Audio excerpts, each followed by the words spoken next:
I was married to a master manipulator for over a decade, thinking I knew him inside and out. But behind the charming smile and perfect facade, he was hiding secrets that would shatter my world forever. Little did I know, the biggest lie of all was yet to come. He had this way of making everyone believe he was perfect.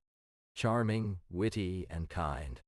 The kind of guy who'd hold the door open for you on a busy street corner, or surprise you with flowers on a Tuesday afternoon. But what nobody saw was the master manipulator behind the mask. I remember our first dinner date like it was yesterday. He took me to this quaint little bistro in town and ordered for us, claiming he wanted to try everything. I was impressed by his adventurous spirit, but looking back, I realized he was just trying to control the narrative from day one. He'd pick up on my interests, my passions, and then weave them into our conversations like a spider spinning its web. I was swept off my feet by his charm, and before I knew it, we were moving in together, planning a future that seemed picture perfect. But behind closed doors, the facade would crack, revealing a different story altogether. At first, I thought I was part of something special. Meeting the family for the first time, my husband's parents welcomed me with open arms, like a long-lost daughter. His mom, in particular, took me under her wing, cooking up a storm and making sure everyone felt included. They would invite us over for Sunday dinners, where we'd sit around the table, laughing and sharing stories. The kids would play together, and I'd watch, thinking to myself, this is it. This is what a real family looks like. But as time went on, I started to notice little things that didn't quite add up. His mom would often make comments about how lucky we were to be young again, implying that our relationship was some kind of fairy tale romance. And his dad, well, he'd always find ways to criticize me, saying things like, "You're too soft on the kids." But I brushed it off as concern for their well-being. Little did I know, these were just whispers of what was to come. As we reflect on the early days of our relationship, I realize now that there were subtle signs of manipulation at play. At first, I brushed them off as minor quirks or even romantic gestures. My husband would often accidentally show up at my workplace claiming he just wanted to surprise me. He'd say things like, "I'm so worried about your well-being. You should take a break and focus on yourself." But what started as concern for my health turned into an expectation that I'd drop everything for him. He'd guilt-trip me into canceling plans with friends or family, saying things like, "They're not really good for you, are they?" Or, "You're so busy being social. When can we have some quality time together?" As the months went by, Sarah started to notice a change in her husband's behavior. He would cancel plans with her at the last minute, citing family emergencies or business obligations. At first, she thought nothing of it, assuming he was just busy. But as time passed, it became clear that his family was exerting some kind of influence over him. It started with small things. His sister would accidentally show up at our house uninvited, making me feel like I was being intrusive by not offering her a cup of coffee. His mom would call him multiple times a day, complaining about something or other, and he'd get defensive on the phone, making me feel like I was overreacting. But as time went on, it escalated. They'd criticize my cooking, my parenting, even my appearance. I'd try to brush it off, but the words would stick in my head like a festering wound. And then there were the outright lies. His dad would tell me that he'd spoken to his son about something when clearly he hadn't. His sister would deny saying hurtful things, and his mom would gaslight him into questioning his own memory. I felt like I was losing my mind. The tension in our home grew thicker than the air. Every conversation felt like a minefield, where one misstep could blow everything apart. I tried to hold on to my relationships outside of the family, but they made it impossible. They'd guilt-trip me into canceling plans with friends and family, telling me I was being selfish for leaving them alone. "You're all we have," they'd say. And it worked. I started to feel like I had no one else to turn to. I thought we were living a perfect life. I had no idea that behind my back, My husband was building another family, a secret one he kept hidden from me for years. I thought I had friends who would support me through this dark time, but what I found out was shocking. They were all in on the secret. My husband's friends, my neighbors, even our church community. They knew about his other family and chose to keep it hidden from me. As I look back on our marriage, I realized that my husband was a master manipulator. He knew exactly how to play the victim, making me feel guilty for questioning his actions. But what's worse is that I enabled him. I became so codependent that I started to make excuses for his behavior. He's stressed from work, or he's going through a tough time. I rationalized away the red flags until it was too late. I'll never forget the day I walked out of that courtroom, finally free from the toxic marriage. It was like a weight had been lifted off my shoulders. But as I looked back on the journey, I realized that healing wasn't just about leaving him behind. It was about reclaiming myself. As I looked back on the years we spent together, I realized that there were so many red flags I had ignored, signs of a secret family that I now see with crystal clarity. He would often receive mysterious phone calls at work or in private meetings, and when I'd ask him about them, he'd brush it off as nothing or change the subject. There was also the way he'd become distant or irritable for no apparent reason, only to brighten up when on the phone with someone. At first, I thought it was just stress or work-related issues, but now I see that it was his way of keeping a secret life separate from ours. I remember the countless times he'd forget our anniversary or special occasions, claiming he had simply lost track of time. But when I looked at old photos, I noticed dates scribbled on the back, dates that didn't match up with any public events or celebrations we'd ever shared as a couple. These were just a few of the warning signs I chose to overlook, believing his lies and excuses over my own instincts.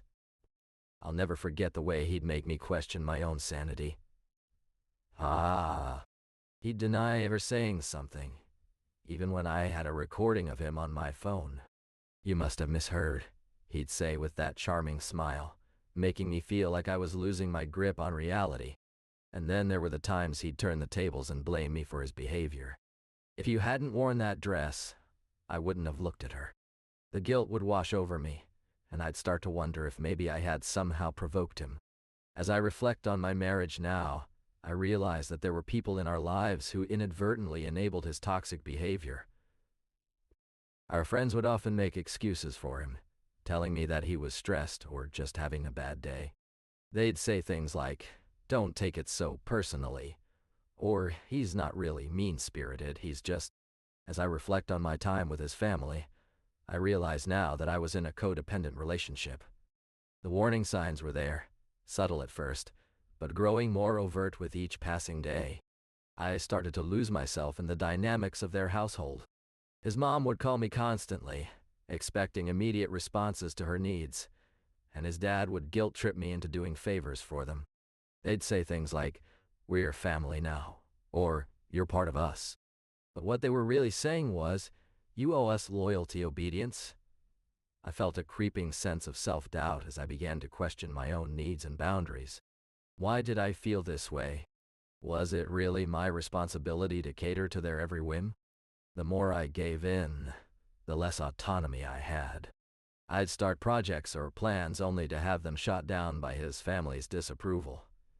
It was a constant cycle of people-pleasing, and I couldn't break free from it. Looking back, it's clear that codependency is a toxic pattern, one that can be incredibly damaging to our mental health. But I've come to understand that breaking free from these patterns is the first step towards healing. As I reflect on my journey, I realize that the most crucial step towards healing was discovering myself. For years, I had lost touch with who I truly was, suffocated by the expectations of being a perfect wife and mother. It wasn't until I took time to focus on my own growth that I began to see the world in a different light. As I look back now, I see the warning signs were there all along, in plain sight. But at the time, I was too caught up in my own fears to notice. My ex would constantly question my memory of events, making me doubt what I knew to be true. He'd tell me I was overreacting or being too sensitive, He'd isolate me from friends and family, claiming they were bad influences. And when I tried to speak up for myself, he'd shut down the conversation with a condescending tone. As I navigated this toxic marriage, I began to realize that the constant manipulation was taking a toll on my mental health. The anxiety attacks became more frequent, and I'd wake up in the middle of the night with a knot in my stomach. It wasn't just the emotional abuse that was affecting me. It was also the gaslighting, making me question my own sanity. Every time I tried to speak up for myself, he'd shut down the conversation with a condescending tone, leaving me feeling belittled and powerless. As I navigated the aftermath of my husband's manipulative behavior, I knew I needed to prioritize healing. One of the most crucial steps was finding a therapist who specialized in trauma and attachment issues. Our sessions were raw and intense, but they gave me the tools to recognize the emotional abuse I'd endured for so long. I also joined a support group specifically designed for survivors of narcissistic relationships. Hearing others' stories and sharing my own was a game changer. It validated everything I'd experienced and helped me understand that I wasn't alone. We'd meet weekly, sometimes daily, and share our triumphs and setbacks. In addition to therapy and support groups, self-care became an essential part of my recovery. I started practicing yoga and meditation to calm my anxiety-ridden mind. I reconnected with old friends who didn't enable my husband's behavior and made new ones through the support group. Slowly but surely, I began rebuilding my life from a foundation of love, kindness, and compassion towards myself. As I navigated the treacherous landscape of my marriage, I began to realize that having a supportive network was crucial in building resilience. My therapist, Sarah, became a beacon of hope, a safe space where I could express myself without fear of judgment or criticism. She encouraged me to surround myself with people who uplifted and supported me, rather than draining my energy. I started attending support groups for survivors of emotional abuse, where I met others who understood the depth of my pain. Their stories, though heartbreaking, reminded me that I was not alone. We shared our experiences, offered words of comfort, and celebrated small victories together. One friend in particular, Emily, became a lifeline. She'd call me every morning to remind me that I was loved and deserving of happiness. With their help, I began to rebuild my life, brick by fragile brick. And it's funny how things started to change. The way I saw myself, the choices I made, the relationships I nurtured. For the first time in years, I felt like I was living on purpose, rather than just surviving. As I look back on those early days after leaving my husband's toxic grasp, I realized that breaking free from the patterns he had instilled in me was one of the hardest battles I fought. It was like trying to shake off a bad habit. Every step forward felt like 2 steps back. I'd find myself automatically responding to situations with the same old reactions, the same old fears and doubts. But slowly, incrementally, I started to recognize these patterns for what they were: relics of my marriage. I began to challenge them, to question why I was still carrying around this weight, this emotional baggage. And as I did, I started to shed it, piece by piece, like autumn leaves falling from a tree. It wasn't easy, but with every small victory, I felt myself getting stronger, more resilient. For the first time in years, I felt like I was living on purpose, rather than just surviving. As I continued on this journey of self-discovery, I began to realize that the key to healing wasn't about fixing everyone else, but about learning to love myself again. The manipulation had left me with a deep sense of shame and guilt, like I was somehow responsible for my husband's actions. But as I sat in therapy one day, something shifted inside of me. My therapist gently asked me to imagine myself as a child, standing at the edge of a pool, holding onto the side for dear life. "What would you say to that little girl?" she asked. The answer came easily. "I'm sorry it hurts so much. I'm here with you." In that moment, I let go of the guilt and shame. I began to practice self-compassion, speaking kindly to myself and acknowledging my own pain. It wasn't easy, but slowly, I started to rebuild my sense of identity and worth. And as I did, I realized that I deserved so much more than a toxic relationship. As I stood on shaky ground, trying to rebuild my life after a toxic marriage, I faced an even more daunting challenge: rebuilding trust in myself and others. It's like trying to put together a puzzle with missing pieces. You know the general shape, but it's hard to see the complete picture. As I reflect on my journey out of that marriage, I realize that it's not just about finding the truth, but also about unlearning the lies. The manipulator's tactics had me questioning my own perceptions, my own sanity. But in the end, it was those moments of self-doubt that ultimately led to my growth. I've come to understand that survival isn't just about escaping the toxic environment. It's about finding the strength to rebuild within.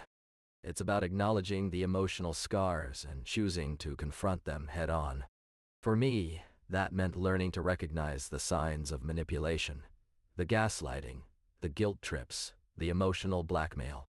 As I look back, I see a woman who is trapped in a puzzle with missing pieces. But now, I'm slowly piecing together the fragments of my life. It's not easy, and it's certainly not pretty, but it's real, and it's mine.